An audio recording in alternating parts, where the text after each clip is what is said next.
জনাব সভাপতি, সম্মানিত আলোচক ও নেতৃবৃন্দ যারা উপরে এবং নিচে বসে আছেন, সাথীরা, বন্ধুরা, আসসালামু আলাইকুম।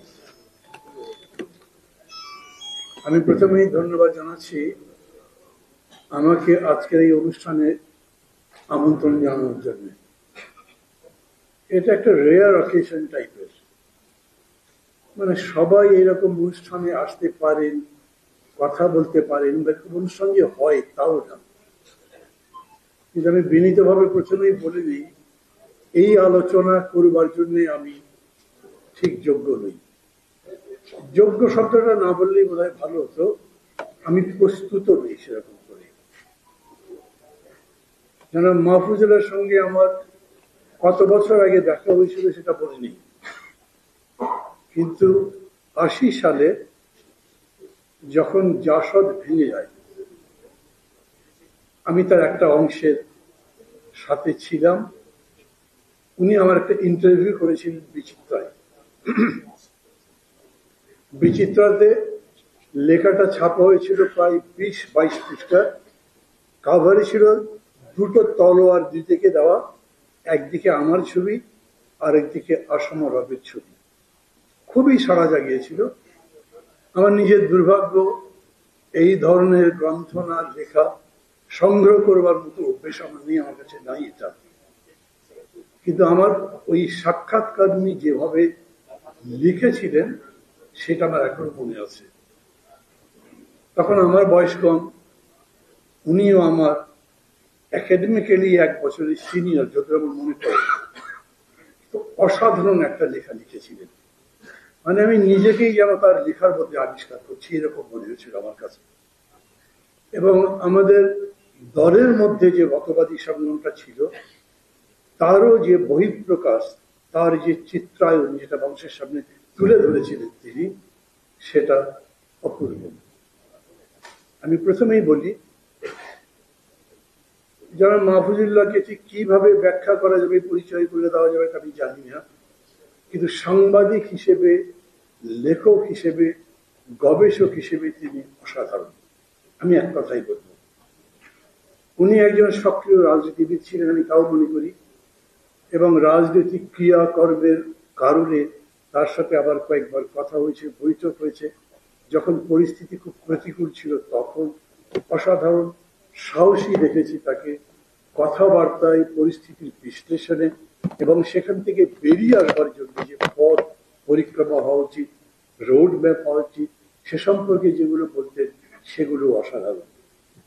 এবং সবশেষে আমি বলবো, আমি যে বললাম আমি নিজে প্রস্তুত করি এই কারণে, যখন আমাকে অনুষ্ঠানের জন্য বলা হয়েছে এবং তারপরে যখন আমি বইটা পেয়েছি, তারপরে এই বইটা পুরো পড়ে দেখবার সুযোগ আমার হয়নি। বুঝতেই পারছেন, বইয়ের উপর আলোচনা, বইটাই পড়িনি। এটা মানে এক ধরনের নিজের সাথে প্রতারণা করার মতো, বানিয়ে বানিয়ে বক্তৃতা করা। বেগম জিয়া বিশাল নেতা ছিলেন ইত্যাদিতে প্রশংসা করার মতো তার তো কোনো শব্দের অভাব হবে না।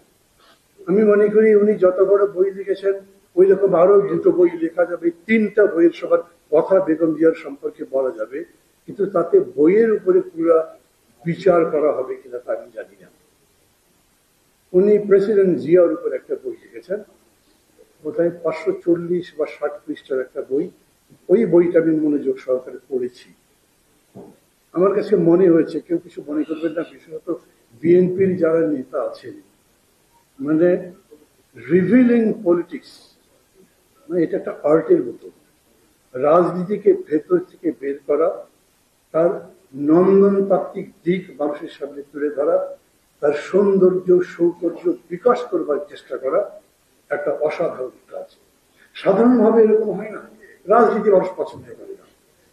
আপনি রাজনীতির কথা বলতে চাইবেন, আর আগ্রহ বেশি নেই, সে পারলে সিনেমার গল্প করবে, খেলার গল্প করবে, অন্য কথাবার্তা বলবে, রাজনীতি শুনতে চায় না।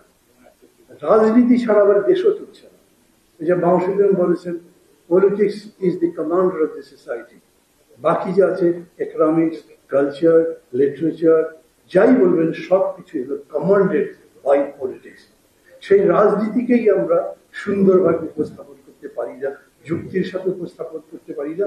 এবং আমি এটার জন্য প্রধানত রাজনীতি যারা করেন সক্রিয়ভাবে, তাদেরই আন্তরিকতার কথা বলবো না, কিন্তু প্রচেষ্টার অভাব। আমি বলতে চাই মাহফুজুল্লাহ সেই অভাব পূরণ করবার খুবই সফল একটা চেষ্টা করেছেন। প্রেসিডেন্ট জিয়ার উপরে লেখা দেখে আমি বলছি। তারপরে আজকে যেহেতু এই বইটার উপরে কথা বলতে হবে, সেই জন্য যতখানি পারি বার্ডস আই ভিউ উল্টে উল্টে দেখেছি আমি, সেটাও অসাধারণ লেগেছে। আমি যদি ধরেন গবেষণামূলক কোনো বইয়ের কথা বলি, তাহলে সম্ভবত সম্পিটারকে সবার আগে বলবো, তারপর চার্লস বেটলহাইমকে বলবো। মানে এদের বই পড়লে আপনার কাছে 50 বছর 100 বছর আগের ইতিহাস মনে হবে যেন কালকের ঘটনা, আজকের ঘটনা এরকম করে দেখছি। তাদের রেফারেন্স গুলো এত সুন্দর, এতই যুক্তি নির্ভর, এতই তথ্য ভিত্তিক যে ওগুলোকে চ্যালেঞ্জ করা সম্ভব হয় না। মানে ধরেন আমাদের নিজেদের এখানে হয় না, 3 দিন আগে একটা ঘটনা ঘটেছে, সেই নিয়ে বিএনপি একটা বক্তব্য দিল, আওয়ামী লীগ বিরোধিতা করলো, তারপরে তাদের যারা সমর্থক ইত্যাদি আছে তারা এই পক্ষে ওই বিপক্ষে বলতে থাকলো, সত্য বিকৃত হয়ে গেল। জলজান্ত একটা ঘটনা ঘটেছে, ওটা ভিডিও যদি করা যেত মানুষ দেখে বুঝতো, সেই ঘটনার উপরে আমরা বাদানুবাদ করতে থাকি। কিন্তু একজন গবেষক যখন লেখেন তখন তিনি এমন ভাবে যুক্তির সাথে তথ্য দিয়ে এবং রেফারেন্স দিয়ে বিষয়টা তুলে ধরেন, আপনার বিশ্বাস না করে কোনো উপায় থাকে না। আমার জিয়া রহমানের উপর বইটা লিখে সেটা বলে গেছে। আমি বলেছি তো যে এই বই বেগম জিয়ার উপর যেটা লিখেছেন এটা আমি এত বিস্তারিত পড়তে পারিনি, কিন্তু তারপর লেখার স্টাইল যেটা দেখলাম, তার রেফারেন্স মানে কোনো পত্রিকা থেকে, কোনো বই থেকে, কারোর সঙ্গে সাক্ষাৎকার করে তিনি যেরকম ভাবে সাজিয়েছেন, এইটা কন্টেস্ট করা খুবই মুশকিল। এমনিতেই ধরেন বেগম জিয়া সম্পর্কে সমালোচনা করবার মতো কিন্তু তেমন কিছু নাই। তার সবচাইতে বড় লোক বাংলাদেশের বর্তমানে দখলদার প্রধানমন্ত্রী যেগুলো বলেন ওগুলো তো কথা নয়, কুকথা, বানোয়ার। মানে একজন মানুষকে ভিলিফাই করবার জন্য, একজন মানুষকে নিন্দা করবার জন্য, তার অবনমন করবার জন্য যা যা করা দরকার সবই করছেন। তারপরেও সত্যকে এরকম করে মিথ্যা বানানো যায় না, মিথ্যাকে এইভাবে সত্যের জায়গায় প্রতিষ্ঠিত করা যায় না। সেইখানে আমি বলবো মাহফুজুল্লাহ ভাই অসাধারণ কাজ করেছেন। উনি খুব বিস্তারিত ভাবে কাহিনীগুলো বলবার চেষ্টা করেছেন। এমনি কি হয়, দলের পক্ষ থেকে যদি দলের ইতিহাস লেখা হয় নিশ্চিতভাবে সেটা দলের পক্ষেই যাবে। দল করেন যিনি, তিনি যদি দলের কারো সম্পর্কে লেখেন এবং তিনি যদি আবার বেগম জিয়ার মতো এত বড় মাপের মানুষ হন, তাহলে তার বিরুদ্ধে লিখে আমাদের মতো দেশে হেঁটে বেড়ানো যাবে কিনা তাই তো সন্দেহ। দলের মধ্যে এরকম করে সমালোচনার কোনো সুযোগই নেই, যে দলের কথাই বলেন। আর নেতা সম্পর্কে বলবার পরে সেই দল কতখানি করতে পারবে সেটা ভাবতে হবে। বিশেষ করে যারা সক্রিয় রাজনৈতিক কর্মী আছেন তারা এটা বোঝেন। ওই যে বলে না, শেখ হাসিনার কথা ছাড়া গাছের পাতা নড়ে না। বেগম জিয়ার কথা তো আমি এখন সেরকম করে বলতে পারবো না, ওনার কথা এখন কিছুই হচ্ছে না। উনি এখন একেবারেই দেহাই তেজের অসহায় মানুষ। কিন্তু এটা তো সত্যি যে তারপরও তার মতো জননন্দিত নেতা এখন বাংলাদেশে নাই। আমি মাঝে মাঝে বলি, আজকে যদি বেগম জিয়াকে মানে এই তো পক্ষে বললে হাত থেকে দিয়ে দিলেন, তো সমালোচনা যদি করি তখন আবার খারাপ লাগবে। আমি সমালোচনার মধ্যে যাচ্ছি না। আমি মাঝে মাঝে বলি, এই যে যখন মুক্তির কথা উঠে, তার এত নির্দয় নিষ্ঠুর আচরণ কোন মানুষ মানুষের সাথে করতে পারে এটা বলা যায় না। আমি ডাক্তার জাহিদকে দেখতে পাচ্ছি, দেখতে গেছিলাম ওনাকে, ওনারা আমাকে দেখিয়েছিলেন কিরকম করে হার্টে বাইপাস করা যাচ্ছে না, কিন্তু সেটা একটা বিকল্প তারা করছেন যাতে রক্ত জমে ব্লকে মারা না যায়, সেরকম করে একটা প্যাসেজ তৈরি করা। দেখে আমার নিচে এত খারাপ লেগেছিল যে এই দৃশ্য দেখবার পরে কেউ তাকে আটকে রাখতে পারে, এটা আমার কাছে অবিশ্বাস্য। শেখ হাসিনা সেটা দেখেছেন তাতে আমি বলতে পারি না, কিন্তু এটা জানেন না তাও হতে পারে না, কারণ উনি প্রতিনিয়ত তার খবর তো রাখেন, রাখবার পরেও এই নিষ্ঠুর আচরণ করেন। তো সেরকম একজন মানুষ সম্পর্কে বিরুদ্ধে কিছু বলবার কোনো বিষয় আছে আমি এরকম মনে করি না। সমালোচনা থাকতে পারে, আমি এও জানি না সেই সমালোচনা করবার এইটা কোন জায়গা কিনা। কিন্তু বইয়ের ব্যাপারে আমি দু একটা কথা বলি। যদি আমি বলেছি যে পুরো ভালো করে পড়তে পারিনি, কিন্তু তারপরে যেরকম ওই যে বললাম একটা পাখির চোখে দেখার মতো দেখেছি, দেখতে গিয়ে আমার যেটা মনে হয়েছে এই বইটা আরো সমৃদ্ধ হতে পারত।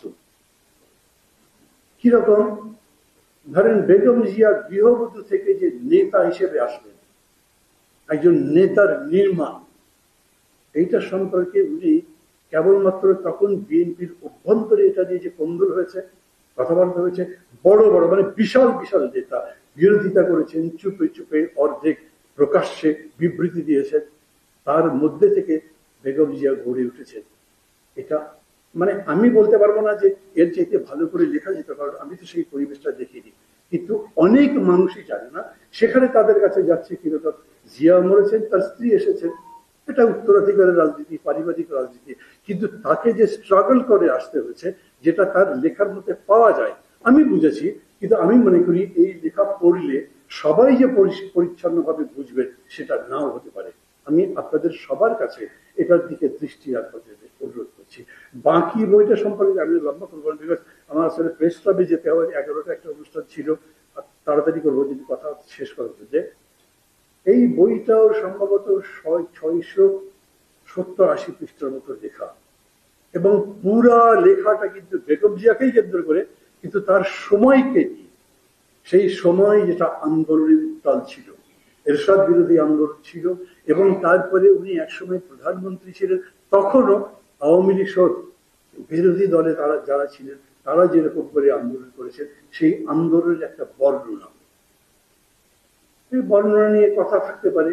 আমি পুরো পরিচিত করেছি, মানে একটা জিনিস দেখবার পরে এটা ঠিক কি বেঠিক, সেটার কি ভিন্ন জিনিস হতে পারতো সেটা আমি বলতে পারি না। কিন্তু আমি এই কথা বলবো যে এই লেখার মধ্যে দিয়ে যুক্তিকে যা আরো বেশি করে তুলে ধরা যেত। ধরে আমি একটা উদাহরণ বলি,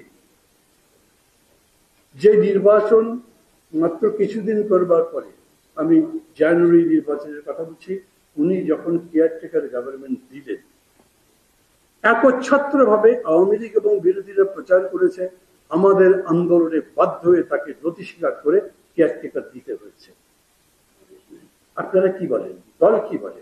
দলের কথা আমি শুনেছি, তারা বলেছে উনি এই নির্বাচনটা করেছেন যাতে সংসদের মধ্য দিয়ে, সংসদীয় পদ্ধতিতে আমরা আবার সুইচ ওভার করতে পারি টু কেয়ারটেকার গভর্নমেন্ট। কত বড় ঘটনা! যদি এই সত্য হয়, তার মানে উনি কত বড়, কত মানের নেতা ছিলেন। আমি দুঃখের সাথে বলছি যে এই ব্যাপারটা এই রকম করে এইখানে প্রতিষ্ঠিত নয়, প্রচারিত নয়, প্রকাশিত নয়। তার লেখার মধ্যেও এরকম মনে হয়েছে। আমি আবার ক্ষমা চাচ্ছি যে খুবই ডিটেল পড়লে হয়তো আমি ভালো করে বলতে পারতাম, কিন্তু যেটুকু দেখছি তাতে আমার মনে হচ্ছে যে এই রকম করে ব্যাখ্যা দিটা। তার মধ্যে বলা হচ্ছে বিরোধী দল একেবারে পঙ্গু করে দিয়েছিল সবকিছু, সংসদ থেকে বেরিয়ে গেছিল, সবকিছু আন্দোলন করছিল, সবকিছু বন্ধ করে দিচ্ছিল। আর শেখ হাসিনা তো তখন বলেছিলেনই যে একদিনের জন্য শান্তিতে থাকতে দেব না, এবং সেই কাজ তিনি করেছেন। কিন্তু তার বিপক্ষে আমার ন্যারেটিভটা কি? আমি কি ওর দাবির কাছে নথি স্বীকার করলাম? ধরেন আজকের পরিস্থিতিতে দাঁড়িয়ে যদি বলি, আজ শেখ হাসিনা যেরকম আচরণ করছেন, সেই আচরণের 10 ভাগের 1 ভাগও যদি করতেন, তাহলে আওয়ামী লীগ দাঁড়াতে পারত? আপনাদের মনে হয় এরকম যে আওয়ামী লীগ একটা বিরাট আন্দোলনের পার্টি, আন্দোলন করতে জানে কেবল আওয়ামী লীগ, বিএনপি আন্দোলন করতে জানে না? এই কথা কি মেনে নিচ্ছেন, নাকি মনে করছেন? আমি মনে করি ব্যক্তিগতভাবে, আমার কথা বলি, আওয়ামী লীগ এমনকি 6 দফা দেবার পরেও আওয়ামী লীগ তো আন্দোলনটা করেনি, আন্দোলন করেছিল ছাত্ররা, 11 দফার আন্দোলন, তার মধ্যে 1 দফা 6 দফা হিসেবে পুরোটা ঢুকে নিয়ে যে আন্দোলন হয়েছিল, সেই আন্দোলনে শেখ মুজিব মুক্তি পেয়েছিলেন। আওয়ামী লীগের সেন্ট্রাল কমিটির যতগুলো মেম্বার ছিলেন তার 50% 6 দফা করে দেখেননি। আরো যদি এরকম করে বলি, স্বাধীনতা যুদ্ধ যখন শুরু হয়েছে, আওয়ামী লীগের যারা এমপি হয়েছেন তাদের 50% তো যুদ্ধ করতে জানো নাই, আর বাকি যারা যারা গেছেন তারা ওই পারে গিয়ে কি করেছেন সেটাও অনেকে জানেন। তবু ওদের ভাব আন্দোলন তারাই করতে জানে, বিএনপি করতে জানে না, বিরোধী দল করতে জানে না। জায়গাটা আরো স্পষ্ট হতে পারত। বেশি কড়া কথা বলছে আমি বুঝতে পারছি না, কিন্তু আমি মনে করি এটা আপনাদেরও ভালো করে পড়া দরকার। এরকম নয় একটা আনুষ্ঠানিকতার মধ্যে দিয়ে শেষ নয়, বরং বইটা পড়ুন, আমি সবাইকে বলবো। বিকজ একটা অসাধারণ কাজ জনাব মাহফুজুল্লাহ করেছেন এই লেখার মধ্যে দিয়ে। কেবল বেগম জিয়ার জন্য নয় কিন্তু, কেবল বেগম জিয়ার জন্য নয় কিন্তু, সামগ্রিকভাবে আন্দোলন সম্পর্কে যে বিস্তারিত রেখা তিনি দিয়েছেন, এর কোথাও কন্টেস্ট করবার জায়গা নেই। কিন্তু আমার আকাঙ্ক্ষা হচ্ছে যে আরো যুক্তি সিদ্ধ করতে পারতেন, আরো তিনি যা বলতে চাইছেন তা প্রতিষ্ঠিত করতে পারতেন। এটা মির্জা ফখরুল ভাই বক্তৃতা করবার করে বোঝাবার দরকার হতো না, পরেই মানুষ বুঝতো হ্যাঁ এটাই ঠিক, ওইটা ঠিক নয়, এই কাজটা এখানে কমপ্লিট নয়। এটা আমার মনে হচ্ছে। আমি আবার কথা শেষ করি, এই এই কারণে যে আমি মনে করি বেগম জিয়ার উপরে এইরকম লেখা অনেক প্রশংসা করবার বিষয়। আর আমি এটাও মনে করি যে একটা মানুষকে পরিপূর্ণ মূল্যায়ন করবার জন্য তার পরিপূর্ণ জীবন নিয়েই মূল্যায়ন করতে হবে। এরকম হয়েছে না, 7 জানুয়ারি পরে দেশের মানুষের মধ্যে অনেকের মধ্যে বলেছে ভাই পারলে না, 5 বছরই থাকবে হাতে। কেউ কেউ এরকম করে বলে যতদিন জীবিত আছে কেউ নড়াতে পারবেন না। আর এখন দেখছে উনি নিজেই নড়ছে। কেন 3টা এমন শর্ট হয়েছে, একটা প্রাক্তন কি বলে আইজি, একটা প্রাক্তন চিফ অফ স্টাফ, আর একটা সবাই বলছে 3বারের এমপি। আরে চোর গুলো, ডাকাত গুলো গায়ের জোরে এমপি হয়েছে, তাদের চেহারা এক্সপোজ হয়েছে। তারপরে সবাই বুঝতে পারছে, ওই যে পত্রিকায় লিখেছে দেখলাম 3টি বিষয় নিয়ে খুব বিব্রত বর্তমান সরকার। দায় কার? এমন একটা পত্রিকা, আমি নাম বলছি না, আমার মাঝে মাঝে বলতে ইচ্ছা করে, কার দায় বুঝিস না? কাউকে বুঝিয়ে দিতে হবে 3জন হচ্ছে চিফ অফ স্টাফ কে বানিয়েছে? বেগম জিয়া বানিয়েছে। যে আইজি কে বানিয়েছে? বেগম জিয়া। সবাইকে উনি প্রতিপালন করে বড় করে লুটপাট করবার সমস্ত ক্ষমতা দেবার পরে সবগুলো এক্সপোজ হয়ে গেছে। তখন আবার পত্রিকা দিচ্ছে দায় কার? বাহ, দায় কি মাহমুদুর রহমান মান্না? তাই মির্জা ফখরুল ইসলাম আলমগীরের? আমি ওদেরকে বা মির্জা ফখরুল ভাই ওদের বানাচ্ছে। এই যে এমপি, চিন্তা করে দেখেন, ওবায়দুল কাদের বলেন তাকে নমিনেশন দিয়েছিলাম তার জনপ্রিয়তা দেখে। আহারে, তার মানে বিরাট বিরাট দস্যুদেরও অনেক জনপ্রিয়তা আছে। লাখ টাকা চুরি করে 1000 টাকা দান করে দেয়, সে একটা দানশীল। এই ধরনের নীতি প্রতিষ্ঠা করবার চেষ্টা করে তারা। তার বিপক্ষে আমি বলতে চাই, যদিও অতদূর পর্যন্ত তার মাহফুজুল্লাহ ভাই আসেনি, উনি যতদূর লিখেছেন ততদূরই আমি মনে করি যে এইভাবেই রাজনীতিটাকে নির্মাণ করতে হবে, যেটা একটা নীতির উপরে দাঁড়াবে, যেটা একটা সংস্কৃতির উপরে দাঁড়াবে, যেটা নিয়ে বুক ফুটে আমরা সবাই বলতে পারবো আমি যা বলছি সেটা সত্যি, আমি যা বলছি তার মধ্যে মিথ্যাচার নেই, এবং আমি যা বলছি তার ন্যায় নিষ্ঠ। মানুষ যখন বিশ্বাস করবে তখন এমনি আমরা জিতব।